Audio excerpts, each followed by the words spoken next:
Good afternoon, everybody.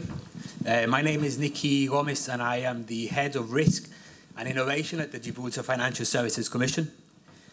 I have been very fortunate to have, and I've had the pleasure of working on what I truly believe to be a transformational, innovative, and pioneering new regulatory framework for firms that use distributed ledger technology. To start off with, I'm going to cover a little bit of what is it that we've actually designed and built, and what does it actually do. Ultimately, it's a legal and regulatory framework which facilitates a progressive, well-regulated and safe environment for firms that use distributed ledger technology to grow, but to do so in a manner which ensures that consumers are protected and the reputation of Gibraltar is also protected. One of the key challenges that we had to overcome when we started working on this is how do you create something today, a framework today, for something which in some cases doesn't even exist or hasn't even been thought of. Okay. So the key for us is whatever we did had to be flexible, it had to be responsive to future developments, and recognize that distributed ledger technology is still at its infancy. For us, the solution was an outcomes-focused and principles-based regulatory framework. And the key to its success is to ensure that each of those principles are applied proportionately, taking into account the risks to which the firm is exposed, and tailored to the specific products, services, and business models of each of the firms that operate under this new framework. The outcome at the end of it was a purposely built framework that provides regulatory certainty in a much-needed area, delivers protection to its consumers, and will ensure that the good reputation of Gibraltar as a well-regulated and safe place in which to do business continues to be protected.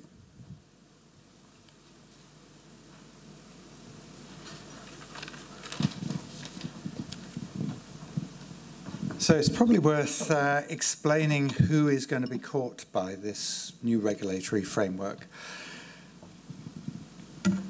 What the new regulations, which were published last week, say is that it covers anybody who is carrying on by way of business in or from Gibraltar the use of distributed ledger technology for storing or transmitting value belonging to others.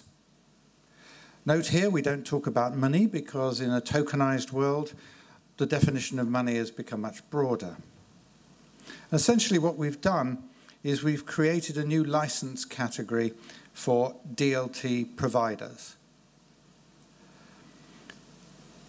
Anyone who is already caught or whose activity is already caught by existing or indeed other future regulations will not necessarily need to be licensed again under this new regulatory framework. So if you're a bank, and you already have a banking license, and you decide you want to use some DLT process, Ripple, or some R3 product as a means of interacting with other banks around the world, and that's just part of your banking activity, part of your standard banking process, you will not need a new DLT license. But if you're a bank, just as if you decided you wanted then to go into the insurance business and would need a separate and new insurance license for that activity, so it will be with DLT activities. So if you're, for example, using DLT to exchange currencies from fiat currency to a cryptocurrency, or from one cryptocurrency to another cryptocurrency, or indeed cryptocurrency back to a fiat currency. Those activities that are which are not covered by existing banking regulation would be caught by this new DLT framework. Now, because we have used a broad scope, we're not defining every possible kind of DLT business that would be caught by this regulation. It simply will be tested against that scope statement. If, by way of business, in other words, not for one's own account, and doing it from here in Gibraltar, you use DLT, you use this technology to store or transmit other people's value. Client money would be familiar with a lot of people. Then you will need a DLT license, and that will apply from the 1st of January next year. You can imagine that virtual currency exchanges, certain forms of insurance products that are tokenized, other kinds of digital assets, so not only cryptocurrencies, any of these products and services could be involved in a business which is using that technology to store or transmit other people's value. If you pass that simple test and that activity is not otherwise caught by another regulatory framework, you will need a DLT license. Within this scope, we've not included investment advice because this is not directly holding or transmitting other people's value. But the issue of investment advice is definitely in the forefront of our thinking at the moment and will undoubtedly form part of the next phase, the phase that the Minister alluded to earlier on, concerning token sales.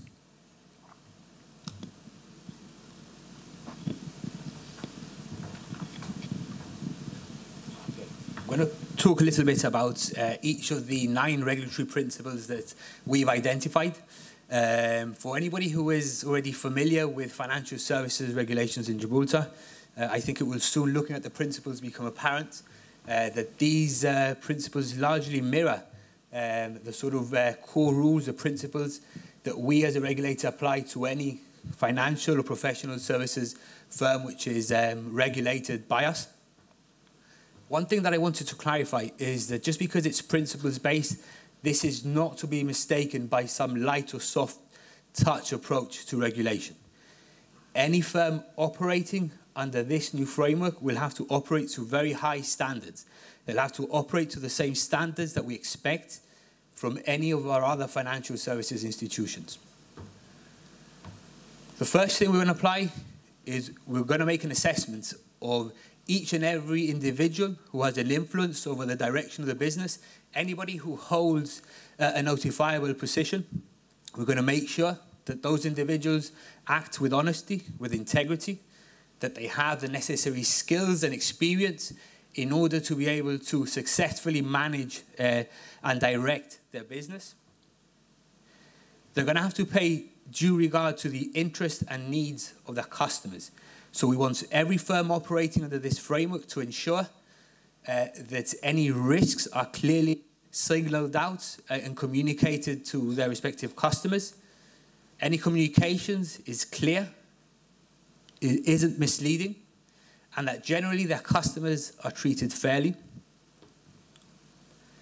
All firms are going to have to maintain on an ongoing basis adequate financial and non-financial resources. Unlike with most other industries that are regulated by the Gibraltar Financial Services Commission, there is not going to be any minimum or figure or threshold that's going to be applied. So there's not going to be any 50,000 minimum capital or 5 million or whatever it is. What we want to do is to work with firms. We want firms to think, what is the purpose of the regulatory capital that I'm holding? What are the prudential risks that I carry as an organization? Am I holding or controlling client assets, and therefore are those assets potentially at risk? And what we want firms to do is to come up with their own figure. In collaboration, in discussion with us, we will agree the regulatory capital that firms will need to maintain on an ongoing basis, and this will need to be reviewed regularly. As a minimum, what we do want firms to do is to think, if the business doesn't go to plan, and that happens every now and then, and I need to wind down my business, how long will it take me to either dissolve my business, or how long will it take me to transfer my clients to an alternative provider, given the sort of how many alternative products exist within the market, and to think of what are the fixed overheads, the fixed costs, the liabilities that I'm going to have to continue to meet during that period, and use that as a minimum figure for your ongoing working capital requirement. All firms are going to be expected to implement good forward-looking risk management practices. A lot of these things, the products, the services, are relatively new. We want firms to think outside the box, be proactive, think what could potentially happen in the future, which could harm not only your business, but could have an impact on your customers and on the reputation of Gibraltar. Are you holding or controlling client monies or assets? Not all DLT provider will hold or control client assets, but if you do, we're going to make sure that they're safeguarded and that those assets are adequately protected. Corporate governance arrangements. All firms will need to maintain and operate good corporate governance arrangements. As a minimum, all firms will have to be effectively run from Gibraltar, so we expect individuals to be based here. The size of the board will be commensurate to the products, the services, the scale, the size of your operation. Security standards. Cybercrime is something big within this industry generally, so we expect all firms to maintain high standards of security.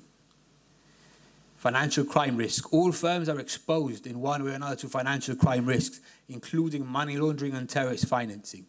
All firms that operate under this new framework will have to comply with the local money laundering, terrorist financing regulations. And resilience. The last one, resilience. We want firms to have contingency plans in place, business continuity plans in place. Again, if things don't go to plan, we want to be able to wind down your business in an orderly and solvent manner.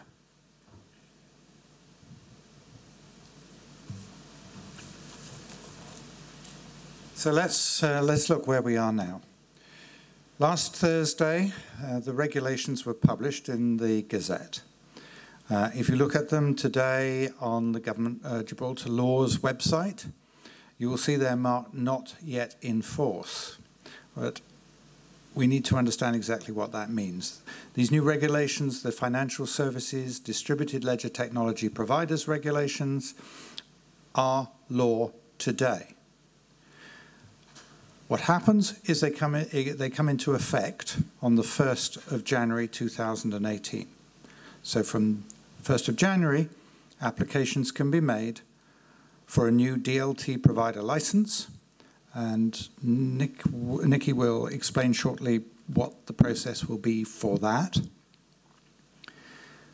But make no mistake, this isn't a draft. This is a piece of legislation that is on the statute book today. And what it does is it extends the existing legislation, something that some of you who are familiar will understand as being the 1989 Act, the Financial Services Investment and Fiduciary Services Act. This is the piece of legislation that drives much of these licensed financial services activities. And we've added a new category. This new category is the category of DLT, or Distributed Ledger Technology Provider. There will be transitional arrangements in effect. It's quite usual when there's a new piece of legislation affecting a financial service that may already be conducted, that you don't sort of shut the doors on it from the moment it becomes operative. And so the transitional arrangements effectively say that if you're operating in or from Gibraltar as a DLT business within the scope that I outlined before, then you'll be able, so long as you make an application in the first 3 months of next year, that's by the 31st of March 2018, you will be able to keep operating until we determine the application. However, if you haven't been operating by the 31st of December and you decide to start business, you want to start business as a DLT provider, you will not be able to do so after the 1st of January until you receive the outcome of your application. Now, to help firms, and we understand that this as a new area of regulation that doesn't have a prescribed rule book, will require guidance. And we're busy developing that guidance at the moment, and that guidance will cover matters such as the scope, to try and explain that better, to help potential licensees understand when they will or won't be caught by the new regulations. And we'll cover each of the 9 principles that Nikki outlined a few moments ago. Try and explain better what we mean, what we expect, and by each of those 9 principles, what we are looking for. And as the Minister mentioned earlier on, we have an advisory panel. That panel is currently being constituted of global experts with very specific expertise to supplement the internal expertise that we have within the GFSC.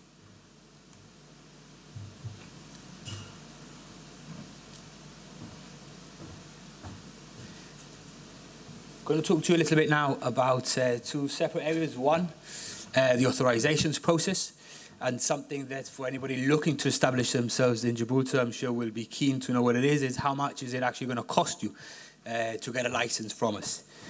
I'm going to start off with the authorizations process. The process that we're implementing for this new regime largely mirrors and follows the same process that we apply for the authorizations of any other type of license, with a few exceptions. But as always, we're committed to delivering a streamlined authorizations process which is consistent, which is fair, efficient, and which supports speed to market, but which ensures that the key risks are identified and are mitigated, again, in order to protect consumers, the public, and the reputation of Gibraltar. Like we do with any other potential applicants, we encourage any firm looking to establish themselves in Gibraltar and to apply for a license as a DLT provider to engage with the Gibraltar Financial Services Commission. At least initially, the Risk and Innovations team will be leading with the authorizations, so please get in contact with us. Initially, the discussions will center around the scope. So we'll have a discussion of what are the products and services that you're offering, and do you fall within the scope of the new framework? So ultimately, are you storing or transferring value belonging to others using distributed ledger technology? And we can clarify what the process actually looks like and some of the initial expectations. To date, and we will continue to do so, we would strongly advise and encourage any firm looking to operate from within Gibraltar to seek professional advice. They will be able to help you to assess initially whether you fall within the scope, whether you should, maybe the activities might fall within the scope of existing financial services legislation, like maybe it might be e-money, payment services, banking, insurance, whatever it is. And if that is the case, you need to make sure that you're applying for the right type of license. One of the first new thing that I want to introduce today is what we are calling the initial application assessment. Something unique to this particular industry is the variety or the breadth in scope of the different types of firm that could potentially fall within the category. So unlike with other financial services regulations or industries where you have prescribed products or services that you can or you cannot offer under your licenses, this is different. This is just if you use this technology to transfer store value, you fall within the scope. So what we've come up with as a solution to address that is this initial application assessment. During this period and as part of this assessment, what we're going to do is we're going to ask you to submit us with specific information. And with that information, we're going to assess the inherent risk and the complexity of your business. Every firm will then be categorized into one of 3 different categories, which are driven by inherent risk and the complexity. We are committing to a service level standard of 2 weeks to do that initial assessment. And by the end of the 2 weeks or before, we will get back to you. We will communicate to you the category into which your firm falls. And we will also provide you with some initial guidance in terms of what we would expect to see by way of procedures, processes, in order for you to meet the regulatory principles.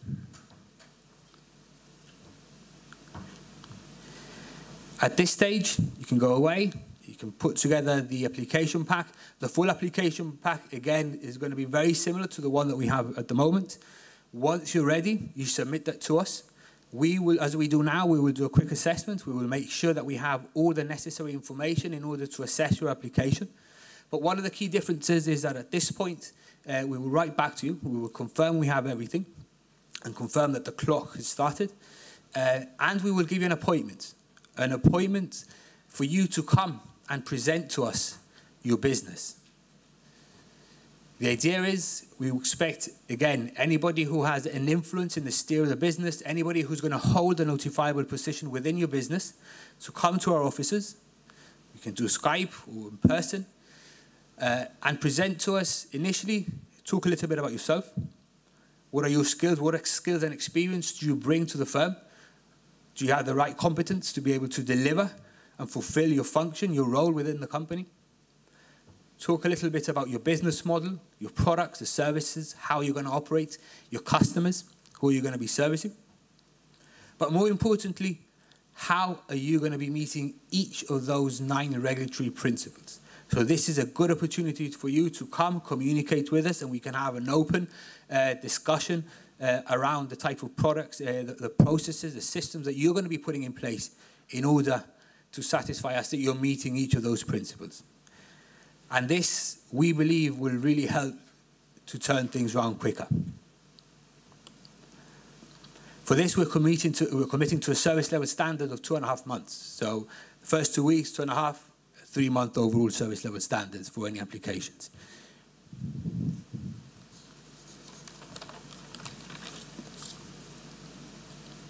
And the fees, and you're seeing this for the first time. So how much is it going to cost to put an application and to get a license from the Gibraltar Financial Services Commission? All of a sudden, all the phones going up to take a photo. All this information will be made public. We're going to add it to our website, and we're working together with a working group with government to put together like a brochure, some information for any firm interested, and it will help you to navigate, to understand the legal, the regulatory environment, what the authorizations process is going to look like, fees, etc. So don't worry, all this will become available for you to do whatever you want with it. Hopefully to pay it. Yes, to pay, definitely to pay it. I spoke a little bit before about the initial application assessment. At this point, a fee of £2,000 will become payable. This fee is non-refundable, and it covers the associated cost of doing that initial assessment. After we do the initial assessment, we will go back to you, and based on the information you supplied, based on our interpretation of the inherent risk and the complexity, we will categorize your firm into either a Cat 1, which is the lower risk, less complicated firms, in which case the application fee will be £10,000. But from this £10,000, you take away the £2,000 that you've already paid as part of the initial application assessment. So you just pay the outstanding balance of 8, and then 20 for a Cat 2 firm, or for the more complex firm, it's £30,000. The annual fees follows the same pattern, the same criteria, so it's based on the complexity and the inherent risks, and the figures actually mirror as well what you'd be paying as part of the application. This will be monitored on an ongoing basis, so if there's any material changes to the business, if you start offering new products and services, this will be reviewed, and we will reassess the complexity of your firm. We will also be introducing further fees or additional fees. This again, sort of for people familiar with financial services, this is something that we apply to all other industries that we regulate, and it's something which is commensurate with the level of business undertaken, the size and the volume of business done from Gibraltar. to give you a bit of a feel and indication of the sort of criteria, the metrics that we use for other industries. Within banking, we use things such as deposit balances, we use assets under management, we use gross written premium for insurance companies, and so on. The criteria that we're going to use for these firms is still to be determined. The idea is that this fee will not become applicable until 2019. So during the course of 2018, we will develop this and we will provide you with further information. But the way that it's applied anyway, under any type of license, is that on submission of the audited financial statement based on the figures there, then the fee that's payable for the following year is agreed and determined at that point.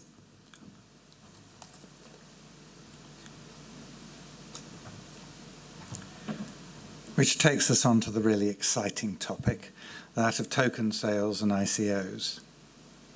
Let's have a look quickly at the position as it stands now, and the position as it'll be under once we've got the new DLT framework effective and operational, and then look a little bit into the future.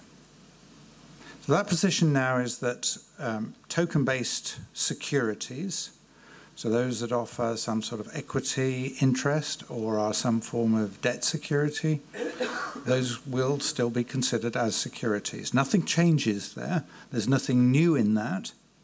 Of course, we all know that very few tokens are ever issued as securities, certainly within the European definition of securities. For those who are not familiar, the US approach to securities is somewhat different and the scope is somewhat wider. So if it's already a security, it's a security and be subject to existing securities legislation. Everything else today is therefore unregulated. And certainly that will continue to be the case until the 1st of January. Then we'll be looking at whether any aspect of a token sale involves something which would fall within the scope of the DLT framework. Namely, that there is a business that is using the technology, DLT, to store or transmit other people's value. I don't anticipate that many token sales will actually fall within that in and of themselves. The fundraising aspect is unlikely to fall within that. An ongoing business operation is highly likely to fall within that scope, but there may not yet be an operating business. So essentially, most of these tokens will probably not fall. The token sale, the fundraising, will not fall within the DLT framework. Now, we published a statement on ICOs on the 22nd of September. Anyone who hasn't seen it will find it on our website, www.fsc.gi, where you'll also find other useful information and an increasing body of information about the DLT framework. And in that statement, which was largely addressed to the public, we explained the risks of this type of venture fundraising to inexperienced investors. This is not a unique statement by any means. Several other regulators around the globe, the SEC, the FCA, the MSA in Singapore, Hong Kong, China, South African regulators have all had something to say. Ours has not been published in the form of a warning, but rather as an informational statement. One thing we did announce in that statement is our intention to regulate initial token offerings. I'm calling them initial token offerings. I don't like the initial coin offering, and really I think of them as token sales because there's no element of IPO about this. There's no element of regulation or rules about prospectuses. There is nothing that is regulated about these token sales, these initial token sales. But they are an offering. They're being offered to the public. And so we're going to be looking closely at the way in which these tokens, these initial offerings of tokens, are promoted, sold, and distributed. We'll also be looking at secondary market activities. So the aftermarket, the expectation, of course, with many of these tokens is that there will be an aftermarket, that there will be sufficient liquidity, and that people may have the opportunity to achieve a capital gain as a result of a rising value in the underlying token. We also said that this is an approach that is going to have to be aligned with the DLT framework that comes in on the 1st of January.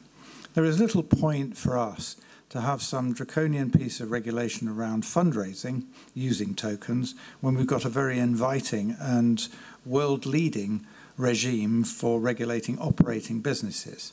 So there's going to be a high degree of alignment between the two pieces of regulation.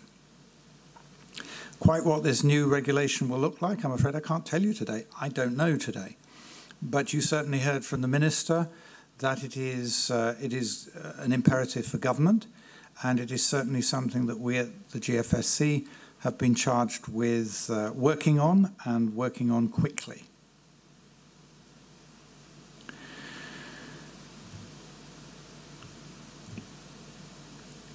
Which, I suppose, if we're looking at token sales, we're also looking at future businesses that are going to be built on the back of those tokens, those fundraising exercises that are going on, already started today.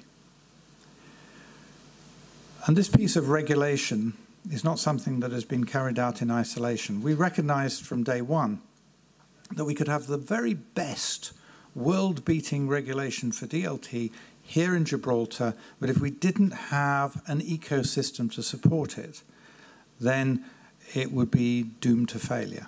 And so we've been working with the banking industry and the rest of the financial services supply chain here in Gibraltar to bring them along the same journey that we're going on, to understand what it is that we're trying to create, the kind of regulatory regime, and give them the comfort that regulated, licensed DLT providers will have the same, will be operating to the same standards, to the same rigor, will be regulated just as any other financial services business. We've also been talking to accelerators and potentially incubators who are interested in establishing themselves here in Gibraltar to help build those startups that will be coming here. And we're now talking with the University of Gibraltar on building an academic centre of excellence based here in Gibraltar, focusing heavily on research, but also supporting it with training and education to create the talent and attract new talent and create talent from the young people here in Gibraltar. We're looking at attracting capital to Gibraltar, attracting liquidity and secondary markets. What we're interested in doing is attracting quality DLT businesses to Gibraltar. And if you're here today with a view to setting up a business, in a DLT business of some sort, and you're considering Gibraltar as a destination, I strongly urge you to talk to one of the many fine advisory firms, law firms, accountancy firms, and other advisors who are already established here, many of whom have experts that we've been working with over the past months to bring, if you like, the knowledge and the understanding about what is already regulated and what will be regulated in future, and how to go about setting up a business here in Gibraltar. Which leaves us with about 8 minutes, I think, for any questions or a pregnant pause. Please, pop your hand up, and there are microphones here. It's not mine. Okay. There is a microphone here that we can... Oh, we've got more out there? Is there a mic out there already, or I think this may be it? Oh, shall.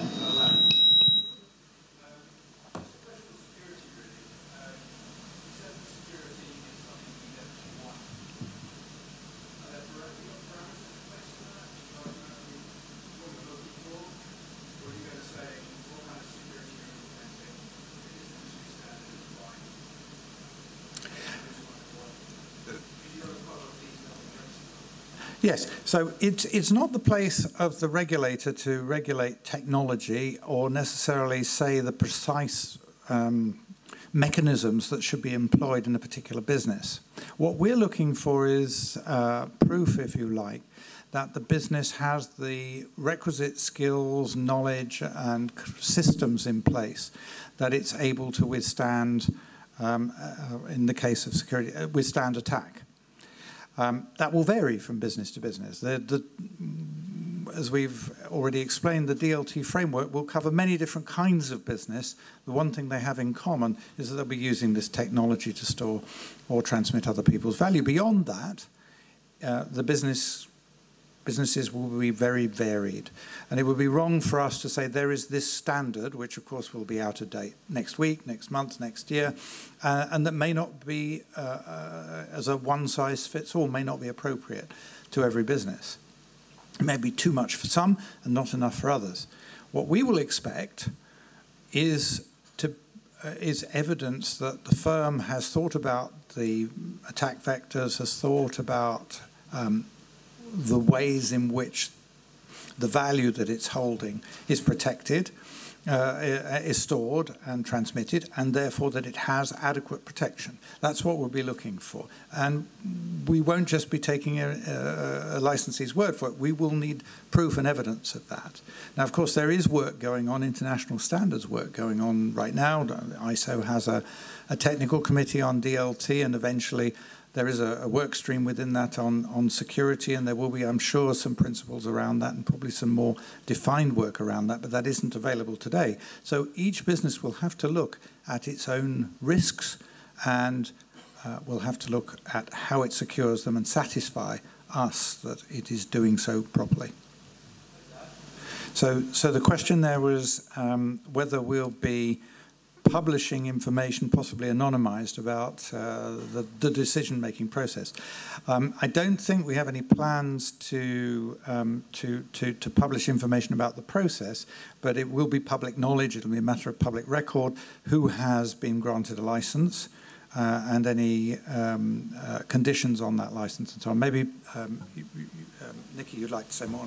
I was just going to add that one of the things, and which was covered in the initial consultation, is that this is just a starting point. The idea is, as the industry matures, as we go learning over time, we will supplement that with further guidance on our expectations, and where necessary, we might develop further rules and regulations to support different types of businesses.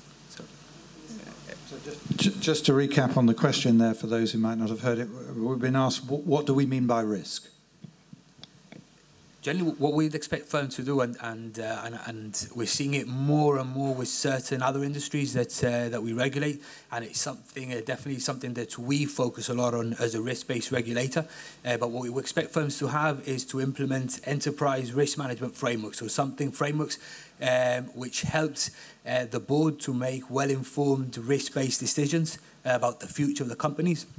And it should cover all potential risks, not just, and again, as I said before, it's not just about looking and considering risks to your business, so it's not just about the compliance risk or financial crime risks.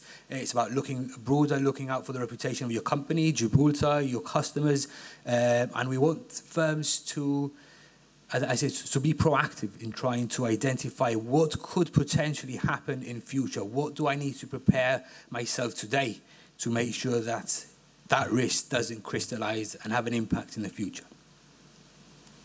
So no prescribed risk list. We expect you to make that assessment of all the risks that might affect the business.